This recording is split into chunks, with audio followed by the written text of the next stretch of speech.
दोस्तों, soldering iron से कोई भी आईसी को कैसे निकाले। आपके पास डिसोल्डिंग वायर भी नहीं है, ना डिसोल्डिंग पंप है, सिर्फ सोल्डिंग आयरन है, तो कोई भी आईसी को कैसे निकाल सकते हो। चाहे 6283 आईसी हो या 4440 आईसी हो या उधर कोई भी आईसी हो, सोल्डिंग आयरन से बहुत आराम से निकाल सकते हो। एक भी प्रिंट नहीं टूटेगा, एक भी प्रिंट ब्रेक नहीं होगा। कैसे कोई भी आईसी को सोल्डिंग आयरन से निकालना है, चलिए आज के इस वीडियो में जानते हैं। अगर आपके पास सिर्फ सोल्डिंग आयरन है, उससे आप इस आईसी को निकालकर दूसरा इसमें आईसी लगा सकते हो, एक भी प्रिंट नहीं टूटेगा। तो उसके लिए सबसे पहले आप सोल्डर पेस्ट ले लीजिएगा इस प्रकार का, और इसमें से थोड़ा सा निकालकर, और जितने भी इसमें ले गए, इस आईसी में देखिएगा 12 ले गए, सभी आप हल्का हल्का इस तरह पेस्ट को लगा दीजिएगा। इस प्रकार सभी लेग पे आप पहले पेस्ट को लगाइएगा। उसके बाद में सोल्डर वायर लीजिएगा, जिसे रांगा हम लोग कहते हैं, इसको लीजिएगा और आयरन लीजिएगा।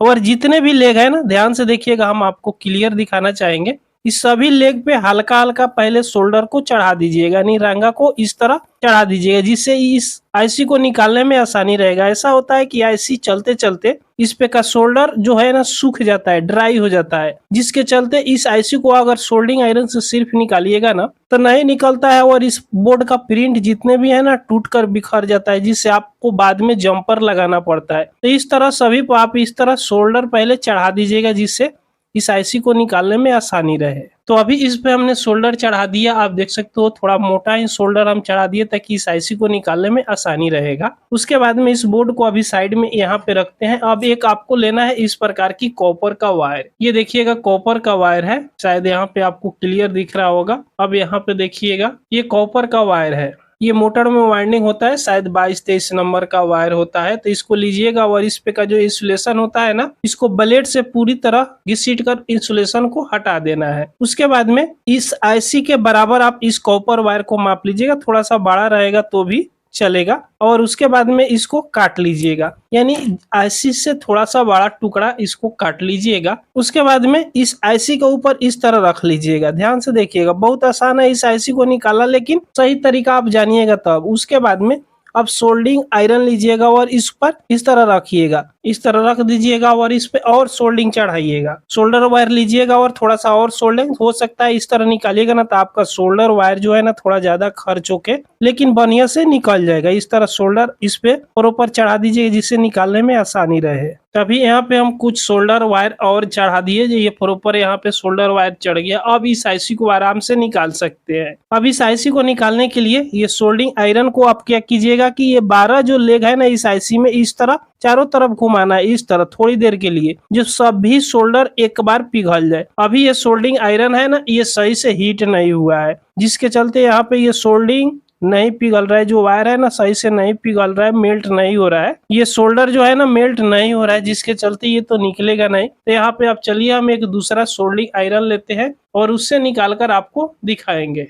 अब यहाँ पे हमने 60 वाट का सोल्डिंग आयरन ले लिया। अब इससे तो ये आईसी आराम से निकल जाएगा। अब यहाँ पे क्या करना है, इस तरह इस आईसी पर हल्का सा सोल्डिंग आयरन को रखना है और चारों तरफ साइड से इस तरह घुमाना है। ध्यान से देखिएगा, इस तरह घुमाइएगा ना तो ये सोल्डर वायर है ना पूरी तरह मेल्ट हो जाएगा। हम आपको लाइव निकाल कर यहाँ पे दिखाएंगे, देखिएगा ध्यान से। इस तरह इस पे जो कॉपर का हमने वायर लगाया है ना, ये पूरी तरह मेल्ट ये करता रहेगा, देखिएगा। अब यहाँ पे देखिएगा ये सोल्डर वायर पूरी तरह मेल्ट हो गया है। अब इस आईसी को निकालना हो ना तो ये आराम से इस तरह खींच दीजिएगा, निकल जाएगा। देखिएगा ये खींच दिया, निकल गया। अब यहाँ पे जो हमने रांगा एक्स्ट्रा जो लगाया है ना, इस रांगा को यहाँ पे अब हटा देना है।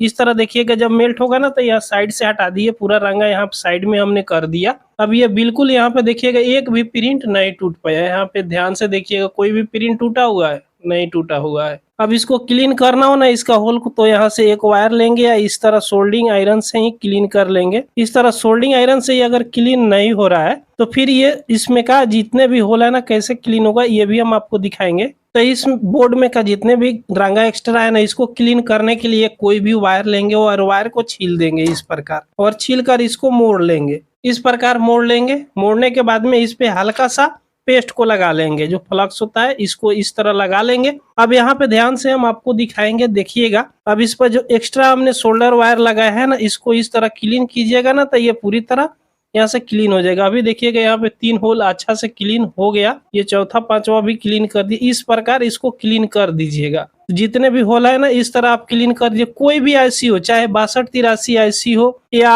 4440 आईसी हो, कोई भी आईसी हो, इस तरह आप यहाँ से क्लीन कर दीजिए। अभी देखिएगा ये कितने बढ़िया से जितने भी होल था ना सभी बढ़िया से क्लीन यहाँ पे हो गया। इसमें आईसी लगाने से पहले आपके पास इस प्रकार की कोई भी क्लीनर होगा ना तो इसको टूथ ब्रश पे हल्का सा लगाकर यहाँ पे क्लीन कर लीजिएगा। यहाँ पे देखिएगा क्लीनर को इस तरह हम टूथ ब्रश पे लगा दे रहे हैं और यहाँ पे इसको क्लीन इस तरह कर लीजिएगा जिससे ये पूरा फ्रेश हो जाए।